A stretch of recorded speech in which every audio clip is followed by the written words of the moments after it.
Okay, let me do a little update. You know, my dogs, when they see I'm going to do a video, and maybe I'm like getting the anointing, and they run like, oh, Daddy seems mad right now. But I wasn't. I just wanted to pray today, and I just am right at the end of like 3-something hours, okay? Ministers understand the last thing is the Lord's Prayer. But I pray for everybody, many names, and the whole kingdom to expand. And I didn't really want to do an update because I'm going to do some more writing and teaching right now for the post for Sunday, or add some verses. I'll title this Child Porn and No Face. Why that? You know, I check the news all the time, throughout the day. Yesterday, in the middle of like the few videos you saw, but I also was sitting up at Timmons, and I'm always Googling the news. All of the news. CNN, Drudge, Fox, ABC, NBC, CBS, KIII, KZK. It's just something I've always been interested in the news. The guys at the firehouse knew I used to have Fox and CNN, all of them, even when CNN had the 24-hour news channel, breaking news, even though it was the same thing every 30 minutes, the guys knew I liked to watch boxing and the news. And they would kid me and said, they're going to find you dead one day, John, and it's just going to be like Fox News on your eyeballs. But the news. Top world news yesterday, on all of the clicking on the websites of the news things. Fox News had a man with no face. They knew that would get clicks. Of course, I clicked it. And the top title was Busted for Child Porn. Of course, I read the news, so I clicked that as well as the others. But many top world news on Fox News, online, on the mobile device, was that. And it was some man. He didn't look that old, but he had no face. His face was gone. Literally. Some type of accident.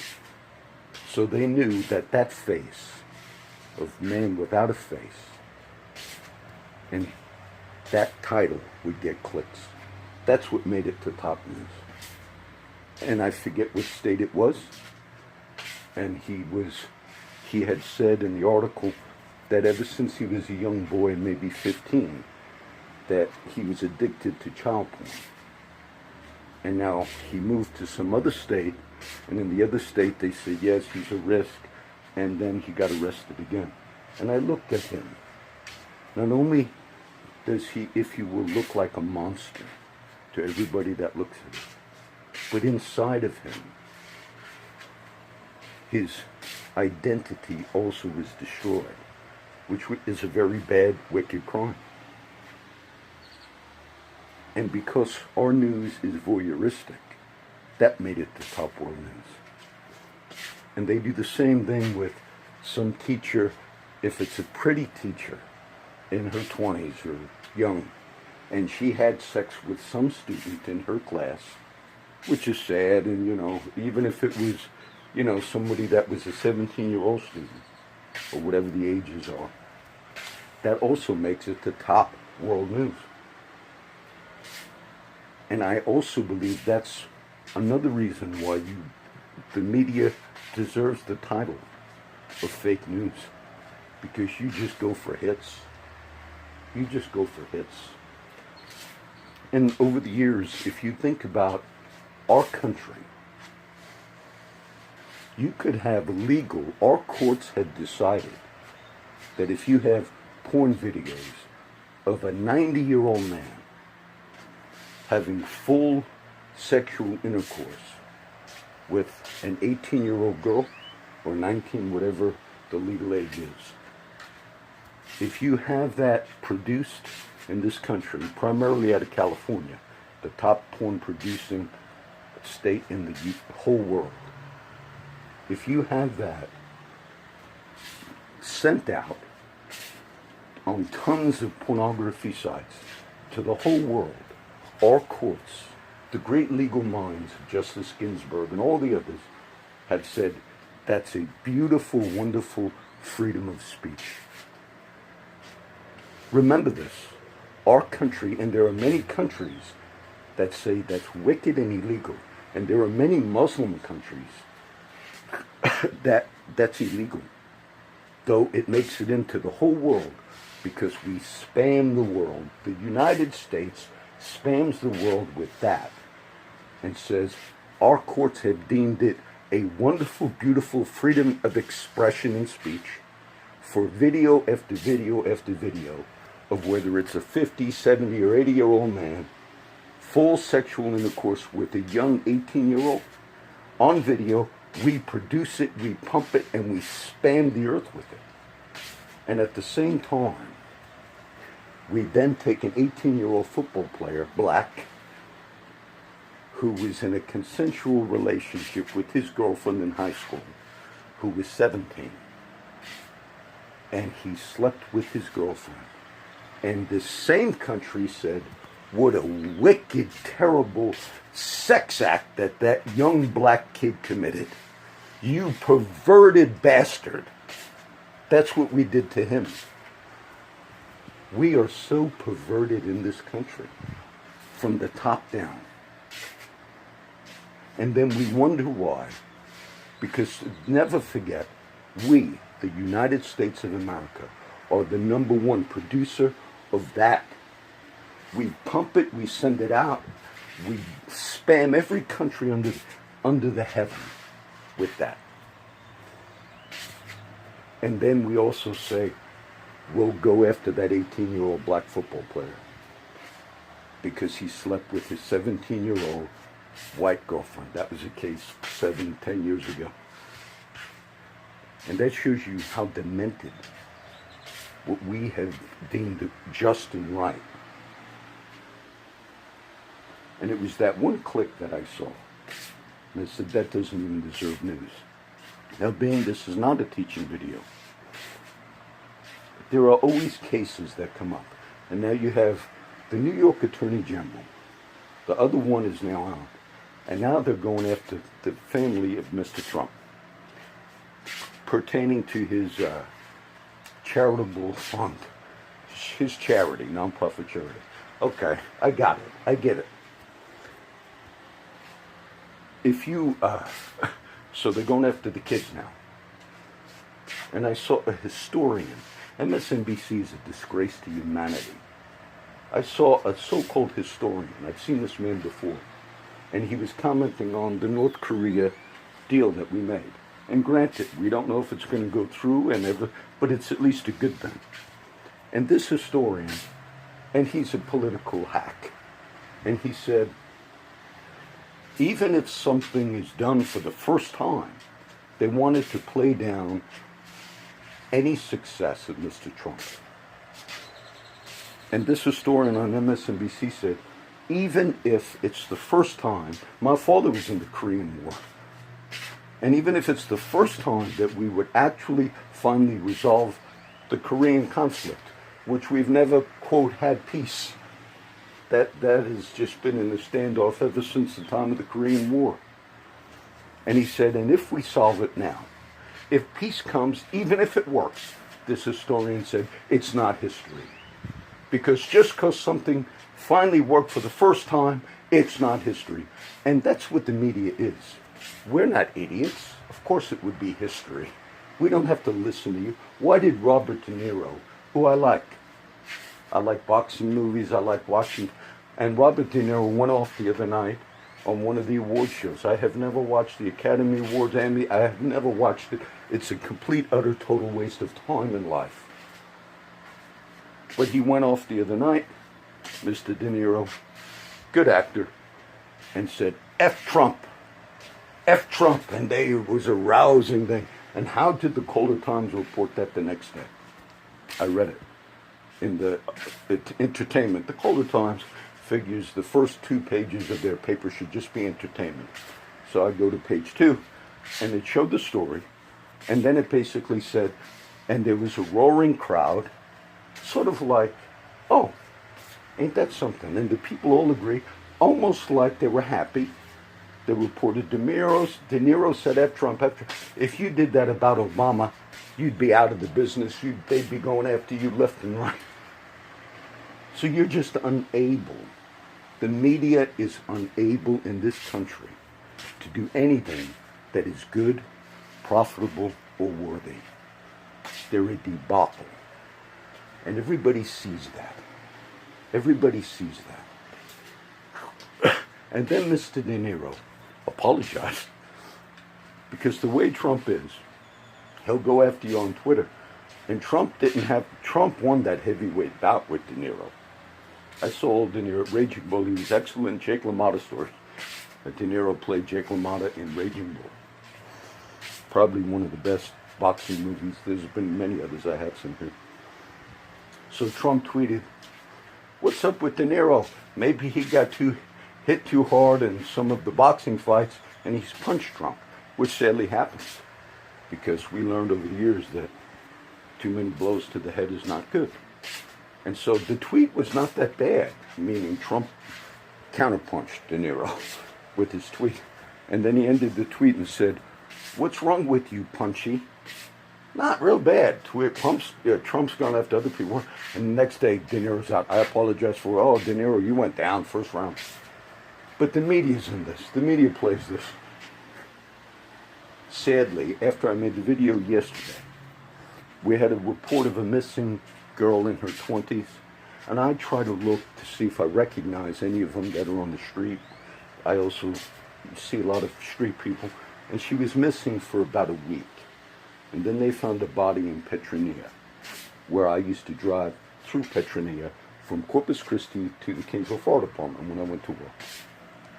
So she was missing. They reported her missing. They found her dead. Whether they made the arrest, they have the man that they're looking for. Forget his name. Maybe they made the arrest. I didn't check the news yet. Now, our Color Times actually did do a good thing when they did something called Open Doors.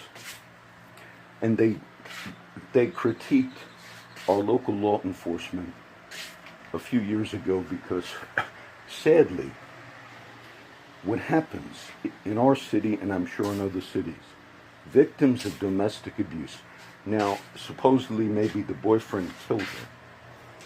But we've had multiple cases where the girlfriends or the wives did contact the police over the years here, made the report, and then later those girls were killed. And so the Color Times and the police chief, Markle, they tried to, improve some of the things. Our DA, Mark Gonzalez, said it's difficult to prosecute a lot of domestic violence cases because later the women recant. And they say, but sometimes they do it out of fear. Now, I don't know if this is the same type of case, but I guess we're going to find out. And the reality of society is this. The police cannot fix that either. They're unable to fix the problem of domestic violence and the boyfriend or the husband beating the wife, beating the girlfriend, and tragically, at times, then killing them. And it often happens after the woman actually goes to law enforcement and says, "He's going to kill me." And sometimes they've said that. "My husband, my boyfriend, he's going to kill me. Please help me." And then there's a process in the legal community in Corpus Christi, and then they go through it. And oftentimes, then the man knows the girl reported him, and he kills her. And the reality is that's why a lot of women do not report that. And how do we fix it? I wanted to just make that quick video now. I understand that Mr. Deniro, he probably watches. The media center of the world is indeed New York City. I got all these pictures of all my walks, my old neighborhood, that's what all those are. Growing up right there as a young kid. But why would a Mr. Deniro on a forum like that, F Trump, F Trump, yeah, the media kind of backing all that. They're watching what is purported to be news. MSNBC, I think, is now out of Secaucus, New Jersey. Little town where you see me. I grew up in North Bergen, a lot closer to right off of the Hudson River. Secaucus, MSNBC used to be in Fort Lee. I used to pass that up when I walked New York City. Fort Lee's in New Jersey. So that's a mindset of a particular news organization, part of the NBC News. And I don't watch MSNBC. I used to. But all they do, all day. Why is this going after now the charity and Mr. Trump's kids? First of all, that charity, if wrongdoing is done in it, fine. But you did indeed have Hillary Clinton's charity, the Clinton Foundation, while Secretary of State, get money, books were written on it illegally, because she made certain decisions about various things in favorable light to foreign countries, including Russia, having to do with enriched uranium and all these types of things. And she made favorable decisions, and the record shows that her husband was invited to do $1 million speeches. And so, particularly when somebody's in government like Mrs. Clinton was a Secretary of State, and using that official position, and they've done this for years, in order to gain money and to get rich. That's something that should be looked at because you're in official capacity. But now they're going after the Trump family because of a private foundation which he was not in office and had nothing to do with him. But the New York, and that's what they do. They try to make their name, whether it was Spitzer, whether it was Schneiderman, and they all kind of. So I think the media is just unable. And if I were to say to anybody in the public, if you had some of the things that Mr. Obama did, the media once again tried to deceive the public. Mr. Obama went after reporters and leakers more than any other U.S. president, all of them combined. I believe he had 8 or 10 cases where he charged reporters and leakers with espionage, which were more than all the presidents of the United States combined that ever charged reporters or leakers with that. Trump has yet not done that. You have the one case with the reality winner, who I advocated for her, but not like Obama did. And then the news reported the other day. And Trump isn't the first to be the worst president to go after leakers. No, he's not even any of them. It said, but Obama did some of that too. A complete lie. No, Obama did it the most. And Trump has not fallen into the Obama category in going after reporters, illegally hacking into Cheryl Atkinson's computer, using the Justice over. And so the media is a debacle. The media is a debacle, and never forget that. And the things they do for cash. And I just give you a few examples on this video. That the great justices and legal minds of this country have said, for you to pump images, videos, nonstop to the whole world of a 90-year-old man having full sexual intercourse with an 18-year-old girl, and it's pumped to the world. And there are Muslim nations that say, we can't stop it, and they try to stop it. I'm not advocating for Islam, but some of those Muslim nations say, stop it. And our country says, no, we will not, because the great legal justices, who have also said the dismemberment of a fully formed child 9 months in the womb is a wonderful, beautiful, we are decrepit. We are under judgment in this country. And the media is a part of a debacle in this country. And then at the same time, it never said in that story why that man who was busted for child porn had no face. When I read the story at the end, it said, and they didn't say what accident, what happened to him. But you know, at a young age, how did he access? Whether, even if it was all that legal porn, how did he access it? Because I just explained. The great ethics of this country have said, produce it, pump it, and send it out. And if you're a 90-year-old man doing that with an 18-year-old girl on videos, or the Stormy Daniels and everybody else, we say, great, freedom of speech. But an 18-year-old black kid with 17-year-old white girlfriend, pervert. That's what our country has said. And that's what the media pumps to you. And if you can't see the ignorance, you know, it says in Revelation, there's a judgment on Babylon. There's a judgment on corrupt societies. And it says she's polluted the whole world with her fornications, and the kings of the earth have drunk. I'm grateful for our country. I'm thankful for our country. But we are heading down a road, okay? So that'll be my one update for right now.